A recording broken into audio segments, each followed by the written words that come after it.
Hello, podcast. Welcome to another episode of Simply Finance. My name is Shane. I'm your host. And today is Wednesday, June 3rd, 2020. And it's kind of a somber time, to say the least. I've been working hard on lining up a lot of guests, and I've only done a few of these one-on-one shorter podcasts recently, and I'm going to try to put a lot more of these out in the coming weeks. On top of getting a lot of good guests on, I have a lot of good ones lined up that I'm super pumped about and pumped for all of you to listen to or watch if you're watching me on YouTube. And today I wanted to start off, and I feel like with everything that's been going on, honestly, since I kicked this back off, the coronavirus was, headline news. It's not just impacted the stock market and everything financial that we talk about here on the podcast, but it's had a lot of changes to a lot of different things in a lot of our lives. And I think that's, been one of those topics that's hard to not talk about, especially in the stock market, as so much of what happens in the market over the last couple months has really been directly correlated to the coronavirus and just news, whether that's just purely, news is about cases going up or down, new things that Trump or Fauci have come out to say, or really just like the financial impacts that a lot of the public companies that we talk about here on Simply Finance, have been impacted by. And now, as we head into June, we're nearing the halfway mark of this year. Obviously, it's become a big joke that this year has just become such a shit show on so many levels. And now the next thing happened, and that's the murder of George Floyd in Minneapolis. And before we kick this episode off, I just wanted to address it. It's a huge thing going on. I don't want to get on here on my podcast platform and do a whole podcast about something that's not related to finances. I know a lot of you here are coming to listen to finance related information. So I just really wanted to say, as a white male in his late 20s, this is context and a topic that is extremely hard to talk about. It's hard to know where to start, and it's something that I can't fully understand, obviously, but just want all of you to know, and my friends who are directly impacted, friends, colleagues who might be listening to this. I am going to try to learn more and try to see how I can be involved personally. And really, what I wanted to just say is, I think there's a lot of positivity coming out of this as far as, I think people are really starting to realize that there's an issue here and we need to change something. But I think above all, I'm just sad. Like, this whole thing has just made me very sad as a human being. Um, I'm just honestly, I'm at a loss of words. I'm sad. I think as human beings in general, we got to figure out a better way to be empathetic. That's something that honestly over the last couple of years has become a central focus of my life, is empathy and trying to put myself in other people's shoes to truly understand what they're going through. We need a lot more empathy on all levels, across this entire country and obviously around the world. The coronavirus started pointing to that in a lot of ways with, it starting in China. And then this is just the icing on top, and absolutely a time where we need to learn how to be more empathetic. We need to figure out how to love each other more. I think is what this all really comes down to too. We need a lot more love in this world. And yeah, that's really what I wanted to say. Just that, I'm acknowledging it. I'm acknowledging that things need to change. I need to learn a lot more about this. It's a sensitive topic, but I would love to get some people on that know a lot more about me. One thing about this platform that I've already realized doing, a little over 40 episodes is just the vast amount of information I'm learning from the guests that I have on here and the research I'm doing myself just to put these episodes out. And this is no different. This is something that I need to learn a lot more about, and I would like to get more involved with. So, if anyone has any ideas or things that they could point in my direction, I would love to learn. I'm all about learning these days. So, I wish all of you who are directly involved, I hope things can improve and change. We can actually change some systematic issues that we have. For all of you involved in any of the protests, I hope you all stay safe and can peacefully get your word out. And we'll see where it goes. I'm hoping for a lot more, like I said, empathy, love, and peace these days. I think we all need it, and things need to change and improve. 2020 has been a hell of a year. So, all right, everybody, on to some finance news. Today, and again, the markets recently have been hot.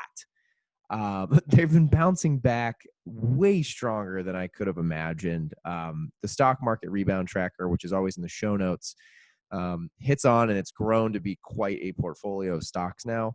It shows just how much a lot of the stocks that we were looking back at in March and April have blown up. I mean, it's been kind of crazy looking at the market indexes and then a lot of the companies that I've been keeping an eye on as a whole.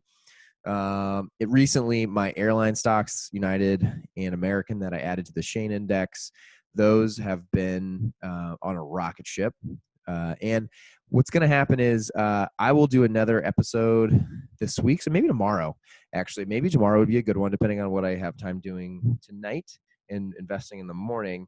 I am actually going to be putting a lot of the money that I took out that I talked to you guys about when the coronavirus first hit, some of the money that I took out to keep in cash just because of the vast uncertainty. It was definitely a learning lesson for me to not do that again, to be honest, unless there's a different situation that would warrant that. But overall, I would not be doing that again. I'm going to be reinvesting it and using a lot of partial shares. So tomorrow's episode, I will walk you guys through what I'm doing, how I'm doing it, using a platform like Robinhood with the power of partial shares, what that can do, what that can mean for your portfolio, and diversifying, and kind of what I will be talking. Basically, it'll be like a Shane Index 101, really like a 102. We already did a 101, so it'll be like a 102 to kind of walk you guys through what I'm changing and evolving to help diversify my portfolio. And the point of sharing that is just to make sure you guys know it's available and something that you can use to potentially think about investment opportunities as we continue to feel the economy slowly but surely start to reopen. So just to give you guys a little market cap, the markets are have just closed here in the United States. So I just want to get on and record this and share this with you guys. The Dow is up 1.7%, the S&P up 1.2%, the NASDAQ up 0.76%, and the Shane Index, really because of the heavyweight in the airlines like we talked about, is up 4.65% today. So I am outpacing the market, which is fantastic to see.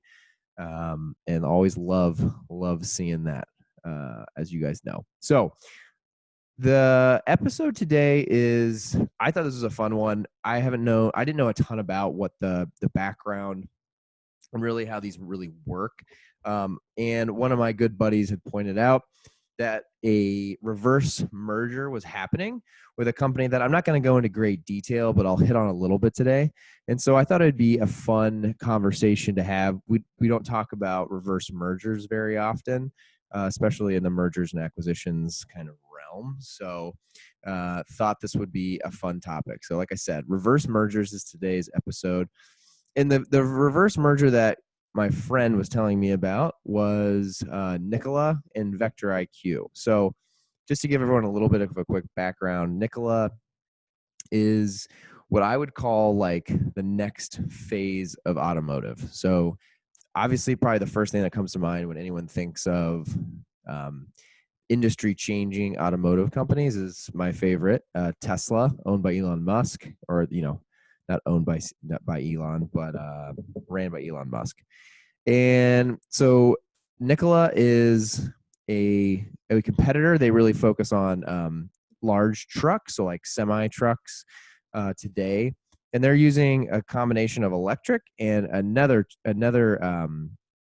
type of power, which is hydrogen power, which is kind of a new thing in the heavy trucking market, and they're kind of pioneering that. There's another one that would be Vivian, which we don't have to go into detail today, but I think that's a fun sector to maybe spend some time on in the future, is just the way these few companies who will become major competitors to each other in the coming years, how they're just transforming the automotive landscape in a lot of ways. So that's what we'll talk about today.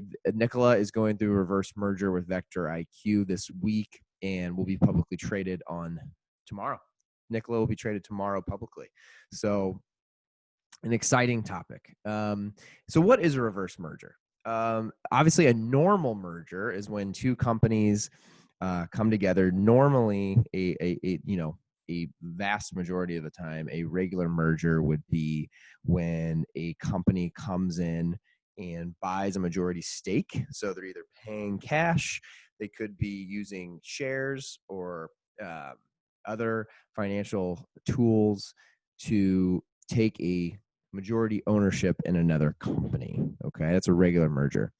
A reverse merger is slightly different. So a reverse merger at a really high level is going to be where a private company will come in and acquire the publicly traded company, and thus they will become publicly traded. So as we had talked about in an episode or a podcast before, when it comes to publicly traded companies, most go through the process of an IPO. And if you want to go back and listen to that episode, that is a really fun one where we talk about like what goes into an IPO, the due diligence, just the steps and how complicated and expensive going through an IPO is.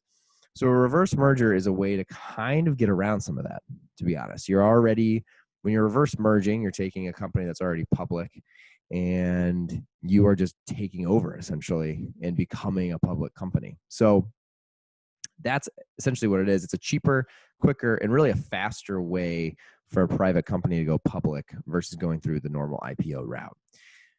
So what are the advantages and the disadvantages? So overall, like a reverse merger, the concept is not that confusing, especially if you go back and listen to the IPO episode. You'll kind of understand like what it takes to go from a private company to a publicly traded company on the stock market.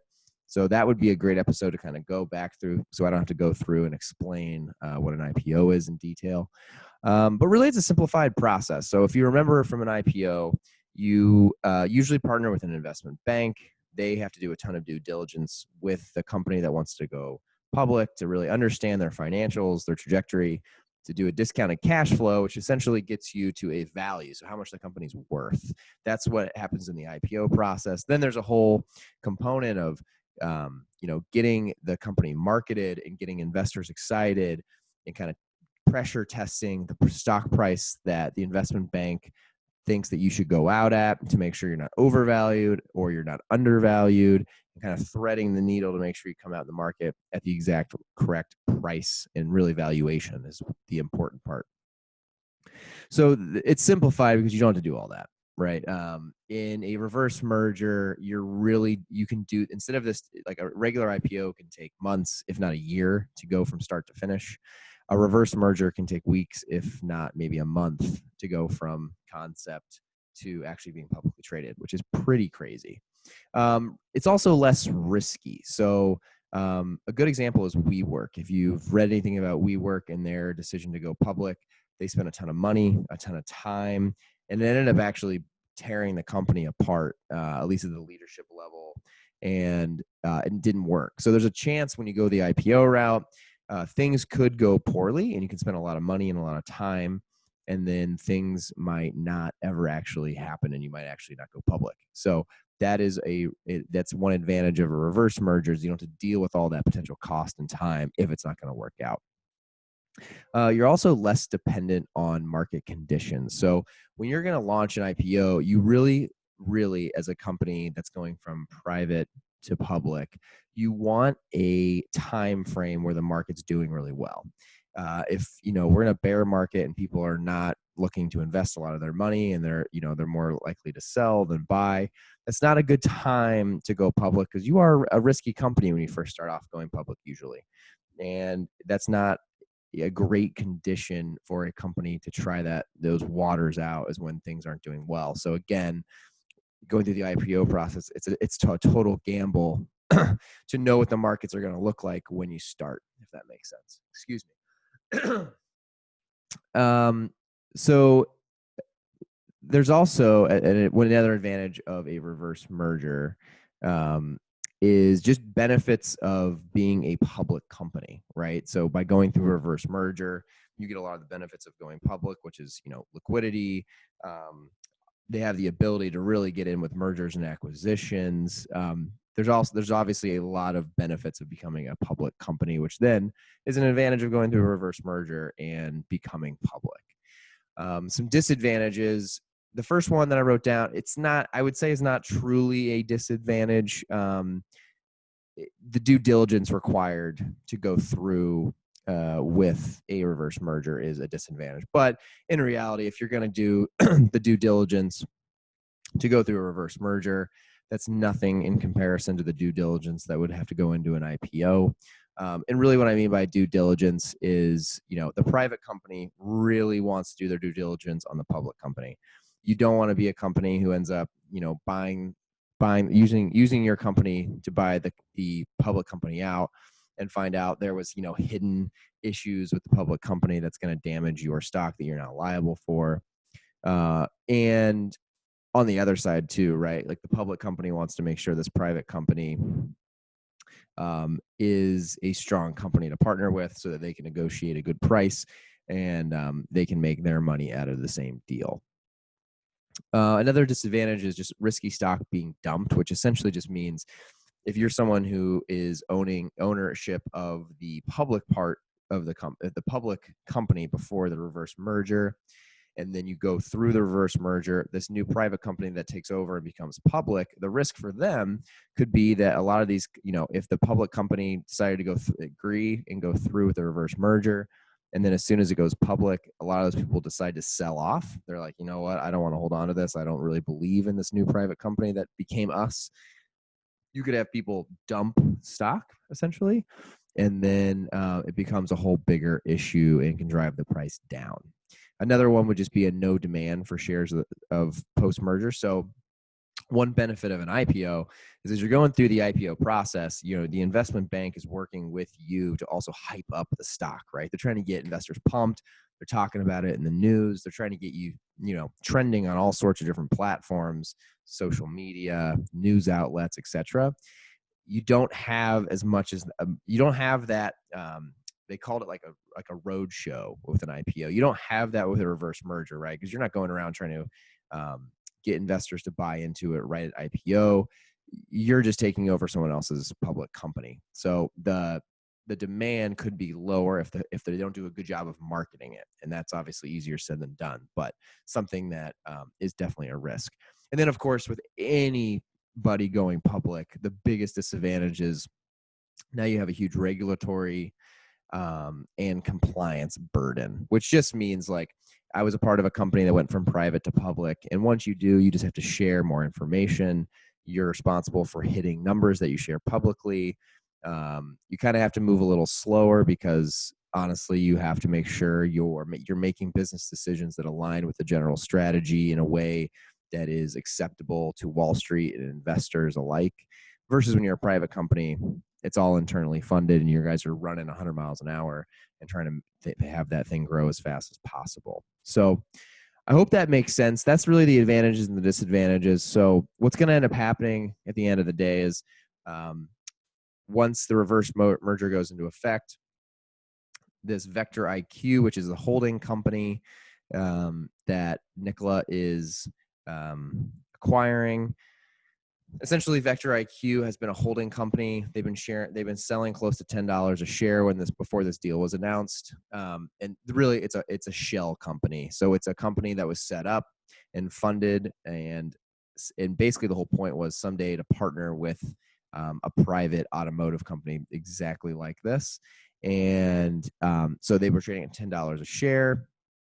The stock price is moving way up now because of the deal, which is very common. So it's up to near $30 a share now for Vector IQ today. But what ends up happening is on Thursday, Nikola will take ownership. They will buy all of the shares from Vector IQ. And I think their agreed deal was $10. So if you owned one share at $10 of Vector IQ on Thursday, that just automatically flips and turns into one share of Nikola. So their deal was 1-to-1.